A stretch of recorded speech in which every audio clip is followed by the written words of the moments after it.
welcome into another episode of the Final Stretch here on MaxPreps.com. I'm Zack, Poff, and coming off the DL and joining me once again this week, the one and only Chris Stonebraker. How's it going, brother? Hey, I am super excited to be taking over this spot for Steve Montoya.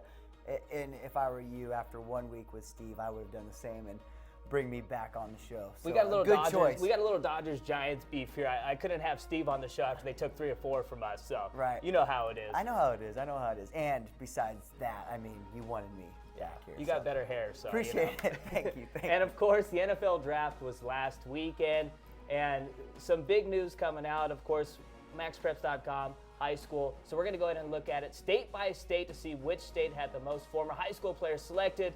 And of course, you guessed right at home, Florida with a whopping 44 overall selections in the 2014 NFL Draft. And of course, 3 of the top 5 picks were taken: Blake Bortles, Khalil Mack, and Sammy Watkins. But maybe the steal of the first round was Clinton Dix, the former Alabama Crimson Tide, who went 21st overall to the Green Bay Packers.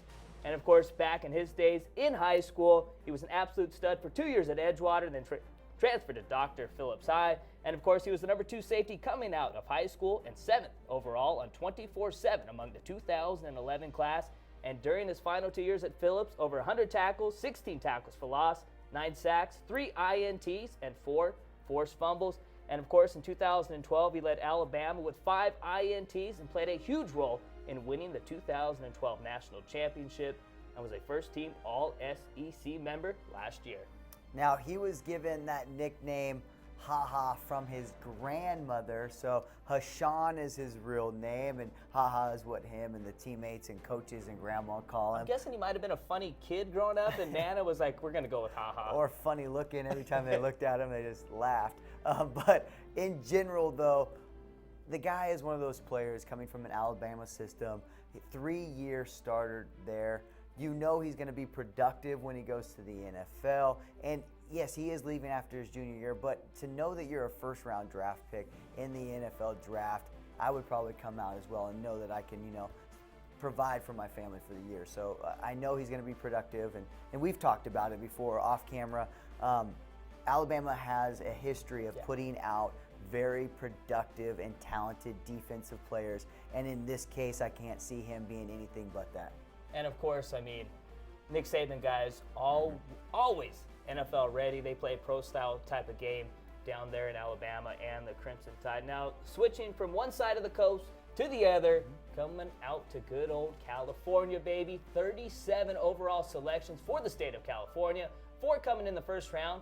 Very impressed with the Sac Joaquin section, kind of our area up here in Sacramento. 3 first-round selections. And over the last 20 previous drafts, only 4 first-round selections. This year, they took 3 in the first round. And we got to start with our guy, Brandin Cook, the former Lincoln Stockton star. And he was taken 20th overall by the New Orleans Saints, who traded up to grab the former Biletnikoff Award winner. And back at Lincoln, he really came onto the scene during his final 2 years, grabbing 112 balls for nearly 2,000 yards and 21 TDs. He was the Offensive Player of the Year in 2009 and 2010 in the Sac Joaquin section. And the dude was an absolute beast as a Beaver for Oregon State. Finished last year as the top receiver in the nation with over 1,700 yards receiving, and was an easy consensus All-American selection. And with Darren Sproles going to the Philadelphia Eagles, Cook might be a very valuable addition and be asked to be very productive. That's the word of the day for me, is productive. His rookie year for the Saints. When you lose a player like Darren, but you come into a system where your quarterback is a future Hall of Famer, they always say you can't be really a Hall of Fame wide receiver without having a good quarterback that can get you the ball. You can have as much talent as possible, but if you don't have someone throwing you the ball, you're not going to put up the stats, or at least the system as well. Sometimes you look and you're a product of that system where a team like the Saints get a lot of plays off and they throw the ball a lot, and so you have the opportunity to really succeed. Yeah, especially now, the NFL nowadays, it's a quarterback-driven league, and Brandin Cook's a happy dude, and hey, he's my, if I had to pick a guy right now, I think he's going to be the Offensive Rookie of the Year this year. Really? You seem like a Johnny Manziel guy, but again, that's the thing. Does he have I think he's going to be holding the clipboard most of the year. So. Really? And does he have anyone to throw the ball to? That's another thing. Yeah, you know? Josh Gordon have a little too much fun off the field right now. And, of course, sticking with Texas, let's go ahead. And actually, you know what? Let's take a look at another Sack Walking section guy while we're at it. I got to go with my guy from Rodriguez, Jason Verrett, taken 25th overall, gets to come back to California, taken by the San Diego Chargers.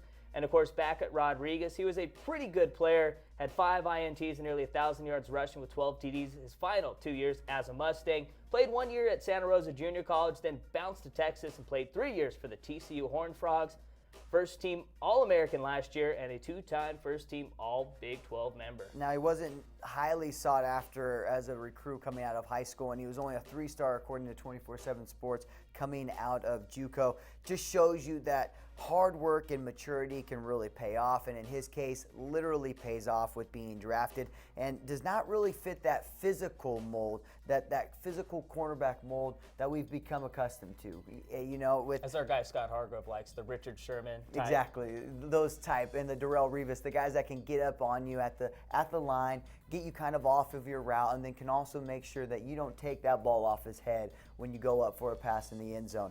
And you know, but he has a 4.38 out the 40, wow. And he has a 39-inch vertical, which I think that type of athleticism will compensate for maybe his lack in size. And he can also, at the end of the day, learn some angles, get really acquainted with the coverages, and at the end of the day, be very productive again in the NFL.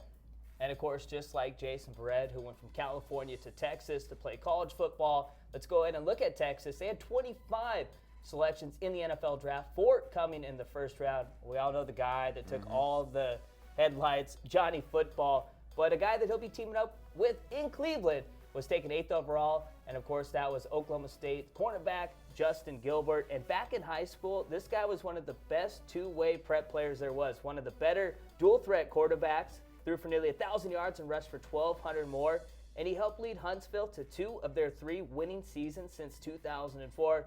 And of course, he went on to become one of the best corners in the country at Oklahoma State and was a unanimous All-American selection last year after finishing tied for second in the country with 7 interceptions.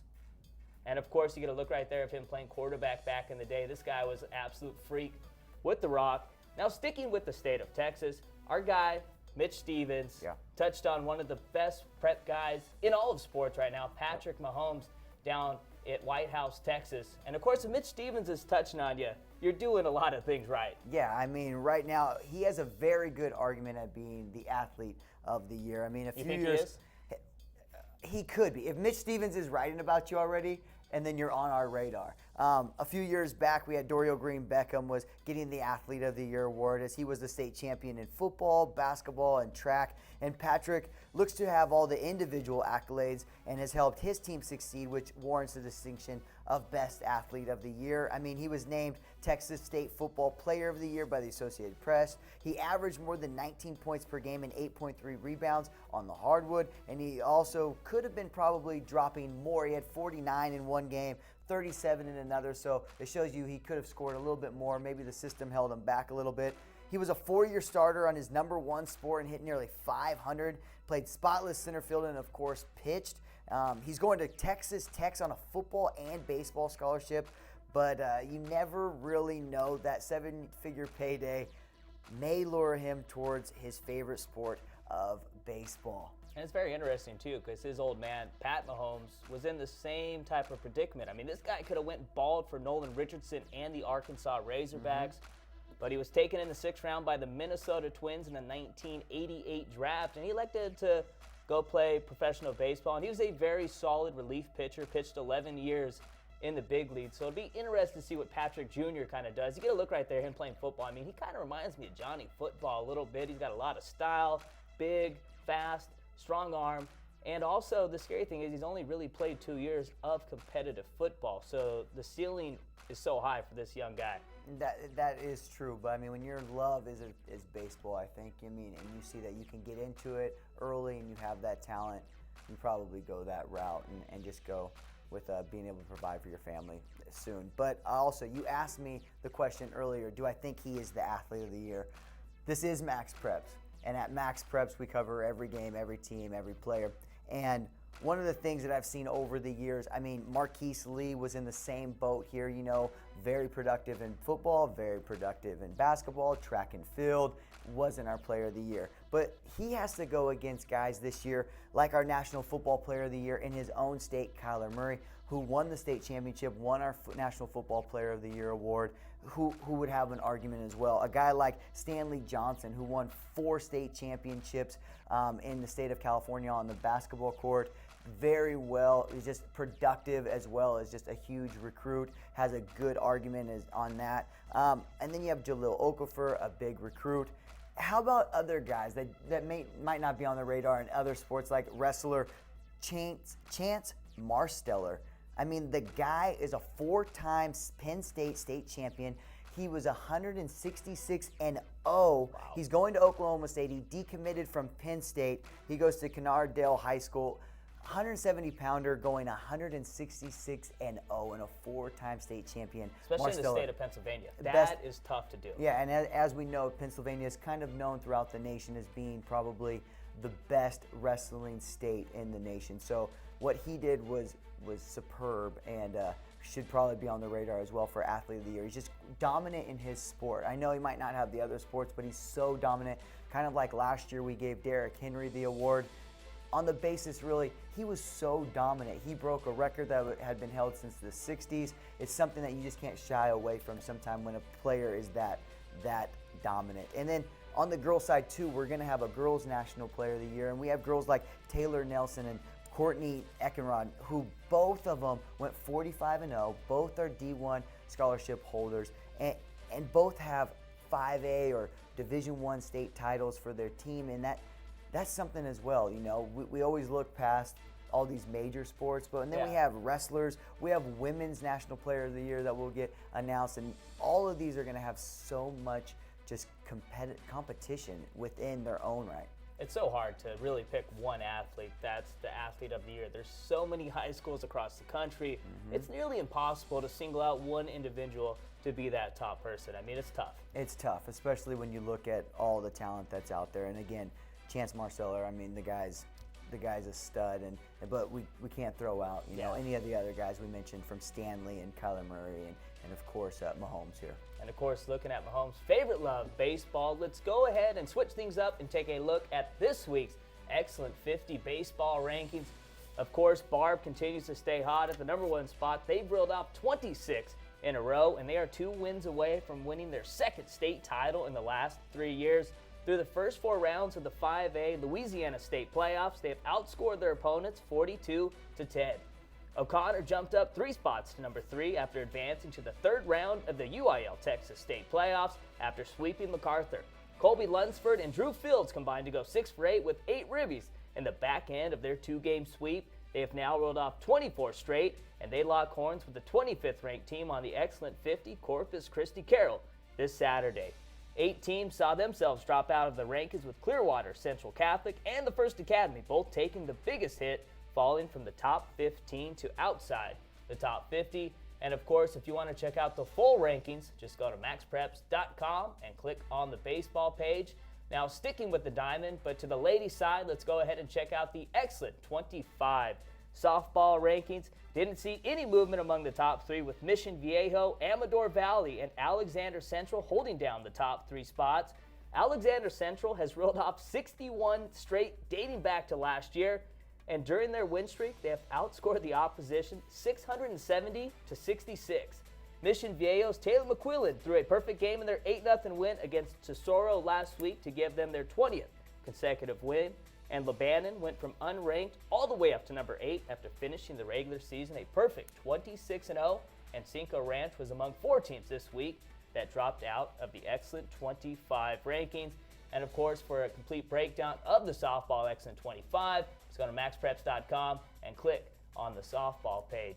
Now, from one type of a diamond to a lady's best friend, that type of diamond, I hope my main man Mike Ramirez was able to dish out a diamond for one of the Houston Texans cheerleaders. And get this, all he needed was 10,000 retweets. All he needed was 10,000. That's it. That's tough to do, isn't it? I've never got 10,000 I haven't either. retweets. I haven't even got 10. Yeah. But Caitlin Beth, man, she held up to her side of the bargain. Of course, the Houston Texans cheerleader, And she went to prom with Big Mike, along with a handful of other Texan cheerleaders. Man, how come Twitter wasn't around when I was in high school? No, Man, we were stuck with MySpace. I mean, what's up with that? I didn't even have MySpace when I was in high school. I had pager code and What's a pager? exactly, and I had Nokia phones with snakes on it. Oh, That's wow. it. I mean, so I wasn't able to That's do back any when you of actually had to that. talk to people, right? Yeah, you had to have conversations. But I mean, 7 cheerleaders, and just the fact that she lived up to her side of the deal is really cool, and a memory I think both will share for a long time. I mean, the Houston Texans were getting in the news on a positive light for both on the field by drafting Jadeveon Clowney, and then now off the field with these Houston Texans cheerleaders living up to what they had said they would do and taking a lucky man out. I mean, they did go back onto the negative side with the Andre Johnson talk and him wanting to leave because of course, them not drafting a quarterback till about the 5th round in this year's NFL draft. But besides that, this kid's lucky. Houston Texans cheerleaders, great job with making this guy's dream come true. I mean, any guy's dream, having 7 cheerleaders go with you to prom. I just hope Big Mike was able to at least get maybe a kiss on the cheek. At you least know. a kiss on the cheek. But I mean, this guy, he has bragging rights for not just the rest of this high school year, but this guy's got bragging rights at least for the next decade. And while we're talking about the Houston Texans, I want to give a shout out to my cousin Xavier Suafilo, taken 1st overall in the 2nd round by the Houston Texans, of course, was an absolute stud at UCLA. Hey, Xavier. Can you hook us up with maybe a couple cheerleaders, send them our way, or at least maybe a couple of tickets to the Houston Texans game? Maybe. I mean, you did mention that they're doing some sort of thing where when you're at the game, you can now like pay for the cheerleader. Yeah, I heard the cheerleaders will come up in the stands now and kind of hang out for a bit. I don't know how much it costs, but Well, give us a voucher at least, Xavier. Give us a voucher. And of course, before we wrap up today's show, NBA playoffs right in the thick of things, and the Indiana Pacers right now in the Eastern Conference semifinals against Washington Wizards. Of course, they're up 3-2.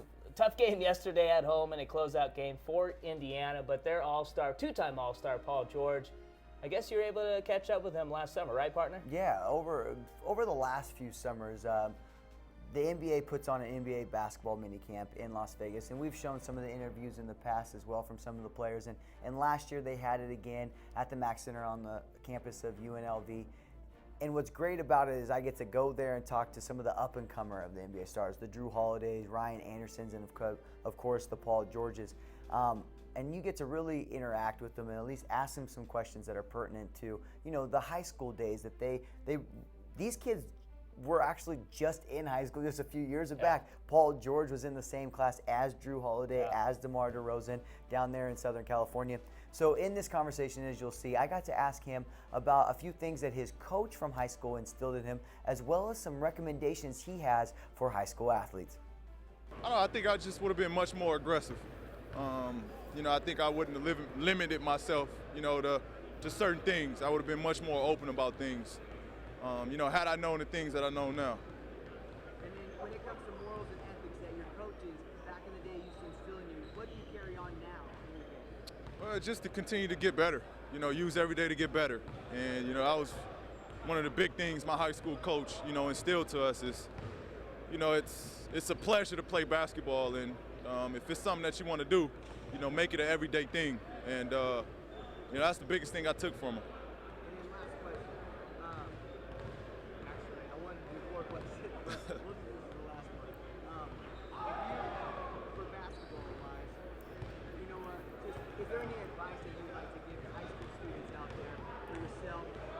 Yeah, of course it starts in school first. But whatever it is that y'all want to do, make it a goal. Make a goal and make plans to achieve those goals. Don't just go out there and, try to make something that's not achievable. Set goals that you can achieve, but set small goals that, can help you. And, because once you accomplish a goal, you feel better about yourself and you want to reach for higher goals. So, start off with smaller goals and work your way up. And of course, right there, you can just tell Paul George, a very smart young man, and he set himself some goals. He said, hey, we got to get that top seed in the Eastern Conference this year. They got it, but they haven't been playing pretty well at home, so we'll see if they can get by Washington, and home court would be that big of a deal against the Miami Heat. Yeah, locally they say a kid that kind of reminds them of Paul George is DJ Wilson at Capital Christian. You covered him a lot. Covered him this year, and he's a tall, lanky guy with that potential word, the ceiling. I think that was the same thing with Paul George. I mean, he was tall, 6'8", skinny, lanky, but he had potential. He went on to Fresno State, and again, he worked hard, just like he said. He probably set those small goals, those obtainable goals, and then now he's in the NBA, and to some, he's a top 10 NBA player. I mean, I would say he's the second best two-way player, offensively and defensively. Of course, LeBron James is the top guy, but I mean, you can make a case that Paul George is top 3 small forward in the game, and like you said, a top 10 small forward. We got one thing left to do. It's time for the top plays of the week, and we got a special for you this week. We're going to do a 3-for-1. And of course, let's start off with a little bit of lacrosse action. And man, this goal was one of the sickest goals I have ever seen. Corinne Wessels pulls it off behind the back, no look for Osborne Park out in Virginia. And you get a look again, slow motion. Just check this out. No look, behind the back, book it. I mean, and of course, that goal right there set the record for most points scored in lacrosse high school history, according to InsideNova.com. She's also number 1 all-time with 311 dimes on the lacrosse field. And from one field to another, let's check out what Notre Dame superstar Mariana Burns did, of course, out in Salinas, California. Just nasty juke move, Lionel Messi-esque. From the 20-yard line, book it, right past the goalie. But no, she's not done yet. The party is just getting started. She's like, all right, guys, I can do it with the right foot. Let's switch it up a bit. I'm going to go with the left. Boom. Oh, wait, she's still not done. That's only 2. No lack of excitement here. No lack of excitement.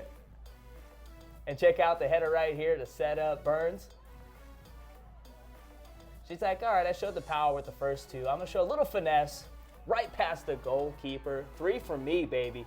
Burns doing her thing for Notre Dame Salinas. And right there, she is more surprised than anybody that she just pulled off the hat trick. That's got to be Dad right there with his fist in the air. It's got to be the old man.